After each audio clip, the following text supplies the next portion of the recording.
वाह बई वाह।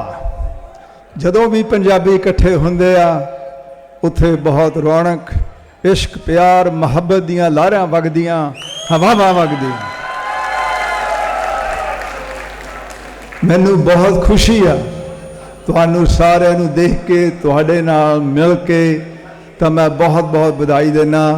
जिन्ने भी ऑर्गेनाइजर आ इस लेख मेले दे, लायलपुर पंजाबी लिटरेचर फैसटिवल, मैनू तुसी बड़ा मान दिता, इत्थे चीफ गेस्ट करके मैनू सद्या, तो असी इस मेले नू मिस नहीं करना चाहते। अगे भी आए हैं पाकिस्तान दे विच, उदों समा ठीक नहीं, पर अज असी इत्थे हाँ। तो दुनिया भर लोकी फिक्र करते आ कि पंजाबी जबान, पंजाबी साहित्य, पंजाबी दे गीत संगीतां दा फ्यूचर किधर नूं जा रहा, बड़ा ठीक नहीं लगता। कई लोकी ईवन यूनैस्को, यूनाइटेड नेशनस वाले ने भी कहा कि हो सकता पंजाबी जबान आउंदे 50 सालों दे विच खत्म हो जाए। मैं नहीं इस गल दे विच बिलीव करता। जिन्ना चिर पंजाब दे नौजवान लड़के तो लड़कियां तुहाडे अंगर जींदे आ, उन्ना चिर पंजाब तो पंजाबी जींदी रहूगी।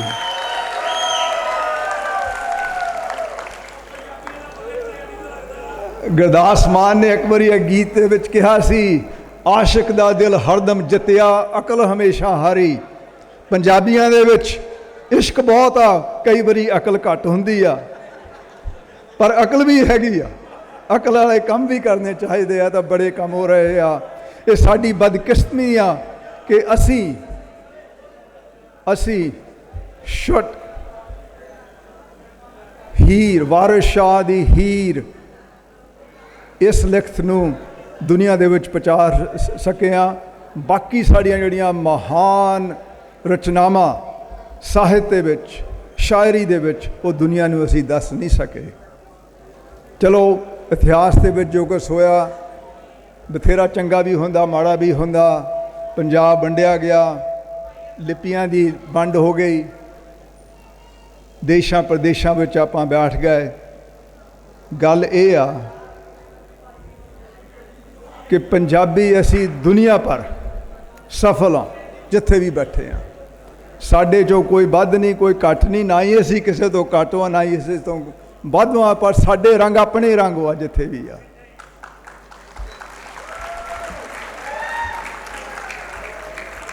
जदों आपां शायरी की गल करते हैं, लिखतां की गल करते हैं, ये रियली मुहब्बत, प्यार, इश्क दीयां गल्लां आ जिहड़ियां अंदरों उठदियां।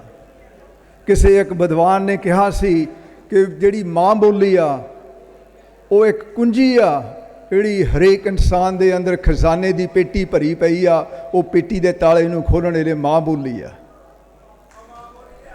हाँ जी, माँ बोली दे आपां ये दस्या मेरी इंट्रोडक्शन दे विच। मैं 10 सालां दा सगा जदों मैं कैनेडा नूं गया 1967 दे विच।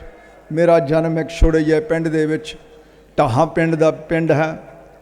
साडे रिश्तेदार पुश्तां तो पुराने, जदों पंजाब दी वंड होई असी उधर रह गए, दूजिਆਂ ਨੂੰ इधर ਨੂੰ आना पिया। पर चलो कोई नहीं, ये बारे असी पंजाबी इकट्ठे ही हाँ जिथे भी बैठे हाँ। कैनेडा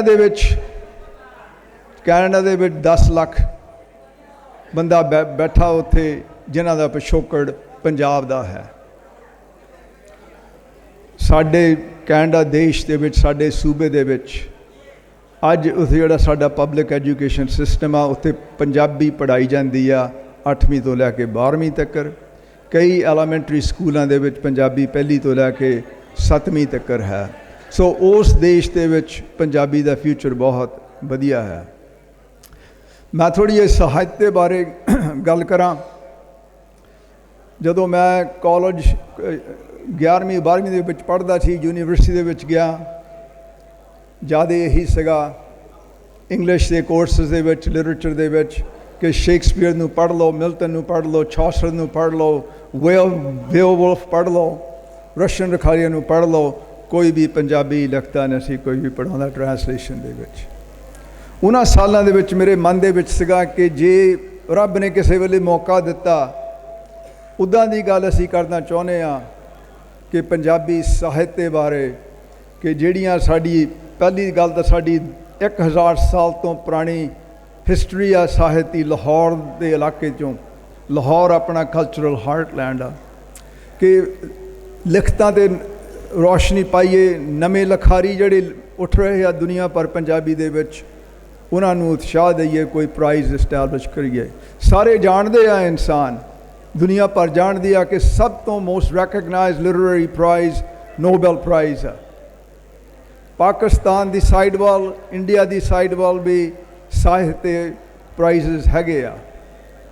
असी टहा प्राइज़ इस्टैबलिश किया ग्लोबल बेसिस पे कि जिहड़े भी पंजाबी लिखारी इस वेले फिक्शन लिखते आ, शॉर्ट स्टोरियां ते नावल लिखते आ, उन्होंने किसी तरह मान देना, उन्होंने किसी तरह रैकगनाइज करना। इस करके टहा प्राइज़ असी शुरू की 2013 दे विच। तो 2013 दे विच लाहौर दे विच आके इहदा ऐलान किया, क्योंकि लाहौर साडी पंजाबी साहित्य सेंटर आ। असी हरेक साल मेन लिखत जिहड़ी जर्ज फैसला करते आ, उन्होंने $25,000 कनेडियन दिंदे आ।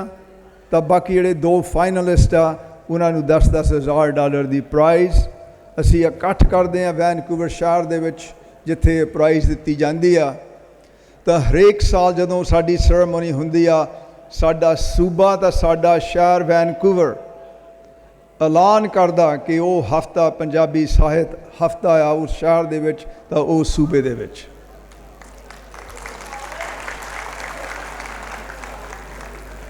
सबमिशन साड़ियाँ खुलियां मार्च 31 तक।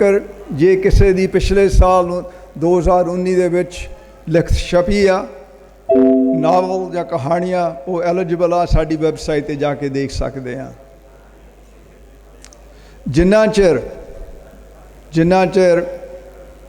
शायर अपनी शायरी करते आ, जिन्ना चिर लिखारी अपन लिखत लिखते आ, जिन्ना चिर संगीत गीत गाउण वाले हैगे आ, उन्ना चिर साडी ज़बान दा सदा ही वाधा रहूगा।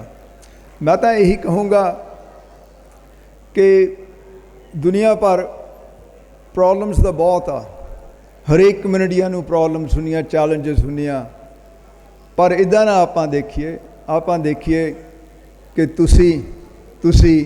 तुसी मैं आपां की कर सकते हैं अपने समाज ले, अपनी कल्चर ले, अपने आर्ट्स, अपनी लिटरेचर, अपने संगीत गीतां ले।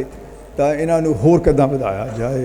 इन्ना कह के मैं तुहाडा बहुत बहुत धन्नवादी हाँ, तुहाडा मैं शुक्र करदा कि सानू तुसी इस मेले इस रौनक दे विच सद्दिया, तो सानू बहुत खुशी आ। धन्नवाद।